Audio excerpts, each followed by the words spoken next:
पत्थर, गालियां और जान लेने पर आमदा एक हिंसक भी। क्या यही लोकतंत्र का उत्सव है?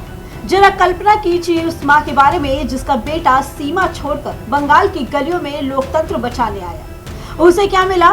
सिर पर पत्थर और टूटी हुई गाड़ियों के शीशे।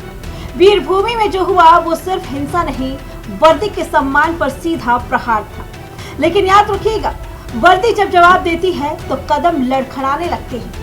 देखिए कैसे जवानों ने पहले घाव सहे और फिर पत्थरबाजों का इलाज किया। ये तस्वीरें विचलित भी करती हैं और गुस्सा भी दिलाती हैं। बंगाल का वीरभूमि, जहां लोकतंत्र को भीड़ तंत्र में बदलने की कोशिश की गई। चेहरे पहचानिए, पत्थर फेंकते ये लोग जो कथित तौर पर बाहरी और घुसपैठियों की शक्ल में चुनावी शांति को डसने आए थे। इनका मकसद वोट डालना नहीं बल्कि असली वोटर को डराना था। सीआरपीएफ के जवानों पर हमला उस वक्त हुआ जब वो शांतिपूर्ण मतदान करा रहे थे। उस जवान की आंखों में देखिए जिसे भीड़ ने घेर रखा है। उसके हाथ में आधुनिक हथियार है। वो चाहे तो एक पल में भीड़ को तितर बितर कर सकता है, लेकिन उसके हाथ बंधे हैं लोकतंत्र की मर्यादा से।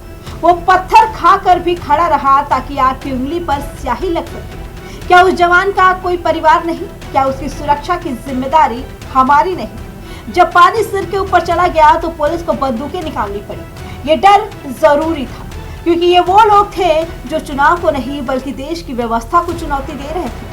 पहले चरण में 810 जगहों पर हिंसा हुई। ये कोई इत्तेफाक नहीं बल्कि एक सोची समझी साजिश थी।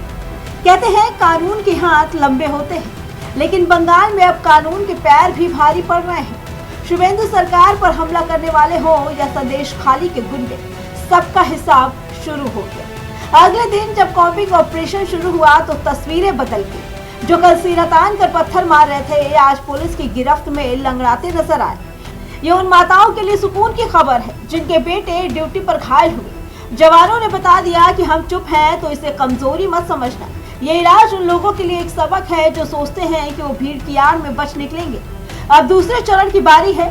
सुरक्षा व्यवस्था चाक चौबंद है और संदेश बिल्कुल साफ। अगर बटन दबाने की जगह पत्थर उठाओगे तो जवानों का टच भी भारी पड़ेगा। शेख शाहजहां जैसे गुंडों का वक्त अब खत्म हो रहा है। बंगाल अब उस सुबह का इंतजार कर रहा है जहां रात के अंधेरे में भी बेटियां सुरक्षित महसूस करें और कोई वोट डालने से न डरे। लोकतंत्र डंडे से नहीं वोट से चलता है, लेकिन जो डंडे के जोर पर वोट लेना चाहते हैं उन्हें सेना ने अपनी भाषा में समझा दिया। वीरभूमि की तस्वीरें गवाह है कि अन्याय कितना भी शोर मचा ले, जीत अंत में न्याय की ही होती है। Bureau report, prime TV.